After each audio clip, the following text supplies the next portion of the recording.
2020년 2월 17일 큐티 말씀입니다. 누가복음 11장 45절에서 54절. 화 있을진저 율법 교사여. 본문 말씀. 율법 교사와 조상들의 죄. 한 율법 교사가 예수께 대답하여 이르되, 선생님, 이렇게 말씀하시니 우리까지 모욕하심이니이다. 이르시되, 화 있을진저 또 너희 율법 교사여, 지기 어려운 짐을 사람에게 지우고 너희는 한 손가락도 이 짐에 대지도 않는도다. 화 있을진저 너희는 선지자들의 무덤을 만드는도다. 그들을 죽인 자도 너희 조상들이로다. 이와 같이 그들은 죽이고 너희는 무덤을 만드니 너희가 너희 조상이 행한 일에 증인이 되어 옳게 여기는도다. 그러므로 하나님의 지혜가 일렀으되 내가 선지자와 사도들을 그들에게 보내리니 그 중에서 더러는 죽이며 또 박해하리라 하였느니라. 창세 이후로 흘린 모든 선지자의 피를 이 세대가 담당하되 곧 아벨의 피로부터 제단과 성전 사이에서 죽임을 당한 사가랴의 피까지 하리라. 내가 너희에게 이르노니 과연 이 세대가 담당하리라. 지식의 열쇠를 가져가서 화 있을진저 너희 율법 교사여, 너희가 지식의 열쇠를 가져가서 너희도 들어가지 않고 또 들어가고자 하는 자도 막았느니라 하시니라. 공격적인 반응. 거기서 나오실 때 서기관과 바리새인들이 거세게 달려들어 여러 가지 일을 따져 묻고 그 입에서 나오는 말을 책잡고자 하여 노리고 있더라. 본문 요약. 예수님의 책망을 들은 한 율법 교사가 모욕감을 표명하자 예수님이 율법 교사들의 교만을 지적하십니다. 그리고 그들에게 너희 조상이 선지자들을 죽인 죄까지 너희가 담당해야 한다고 하십니다. 말씀을 마치신 예수님이 그곳에서 나오자 서기관과 바리새인들이 거세게 달려들어 반발합니다. 본문 해설. 율법 교사와 조상들의 죄. 예수님이 바리새인들의 위선에 책망하시자 한 율법 교사가 모욕감을 느꼈다고 말합니다. 그러나 예수님은 그 말을 기다리셨다는 듯 율법을 가르치기만 하며 손가락 하나 까딱하지 않는 율법 교사들의 위선을 지적하십니다.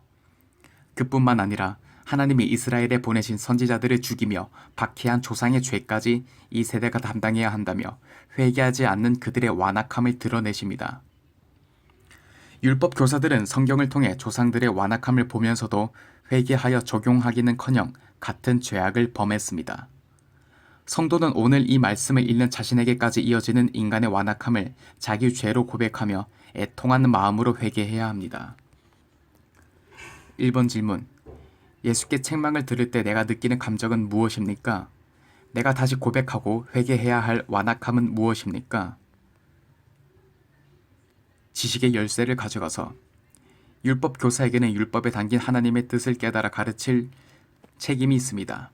그러나 문자에 얽매여 주님의 뜻을 전혀 깨닫지 못한 그들은 참된 지식에 이르지 못합니다. 예수님은 이것을 지식의 열쇠를 비유하며 그들을 책망하십니다. 그들은 단단히 잠겨있는 율법의 문을 열 지식의 열쇠를 가졌음에도 유기하여 자신들은 물론이며 들어가고자 하는 자들도 못 들어가게 한다고 하십니다. 말씀을 맡은 자는 다른 사람에게 말씀을 가르치기 전에 먼저 말씀 앞에서 자기 죄를 들여다보고 회개해야 합니다.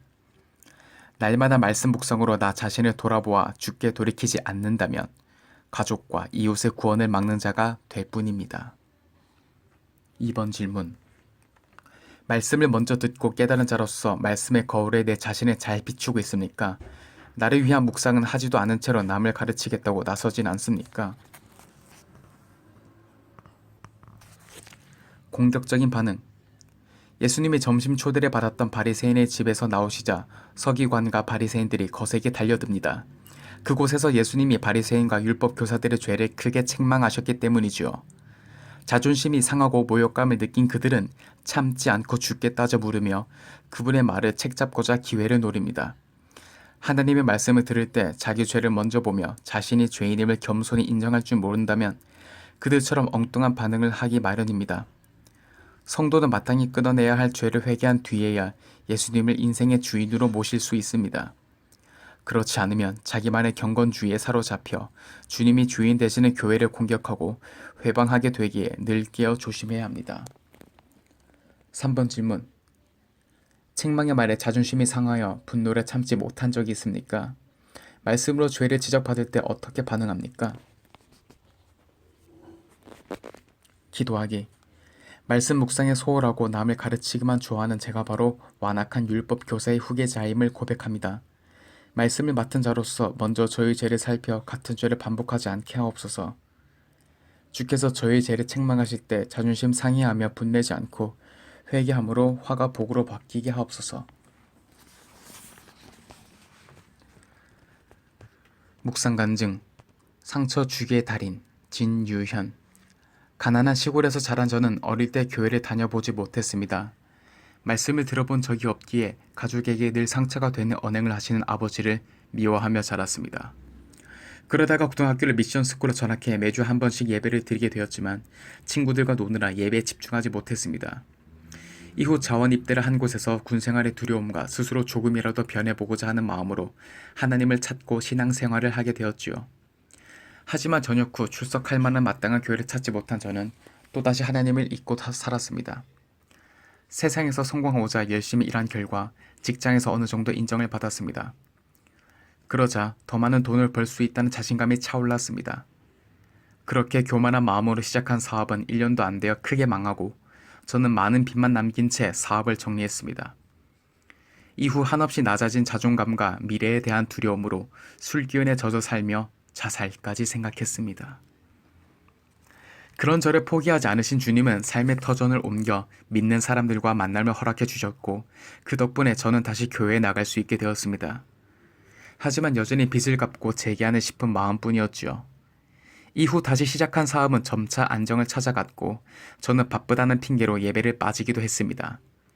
그러다가 말씀이 들리지 않는 제게 하나님은 당시 사귀던 여자친구와 헤어지는 사건을 허락하셨고 그 일의 계기로 저는 교회에서 말씀 묵상 훈련을 받았습니다. 그리고 내가 옳다는 교만으로 남을 배려하지 않고 말하는 저의 모습을 회개하게 되었지요.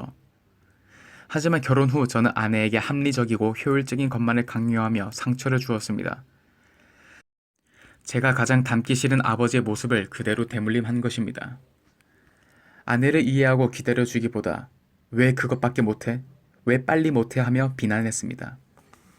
그러니 가정의 자금을 관리하던 아내는 힘든 결혼 생활을 회피하고자 결국 많은 돈을 사용하고 카드 빚까지 지었습니다. 나중에 그 사실을 알게 된 저는 아내에게 배신감을 느껴 이혼하고 싶었습니다. 예수께 달려든 서기관과 바리새인처럼 아내에게 어떻게 그 많은 돈을 다 쓸 수 있냐며 따져 묻고 제게 무조건 용서를 비는 아내의 모든 말을 책잡았습니다. 아내와의 싸움이 반복되던 어느 날 새벽, 큐티를 하다가 내가 사랑해야 할 대상이 아내를 내 기준에 맞지 않는다고 비난하여 정서적으로 학대한 죄를 깨닫게 되었습니다. 그리고 저의 이기심과 무관심으로 아내의 마음을 병들게 한 것을 회개했습니다. 이제는 저의 교만을 내려놓고 가족과 주변, 사람들의 짐을 함께 지기를 기도합니다. 저를 구원하시고 저의 가정을 건져주신 하나님, 감사합니다.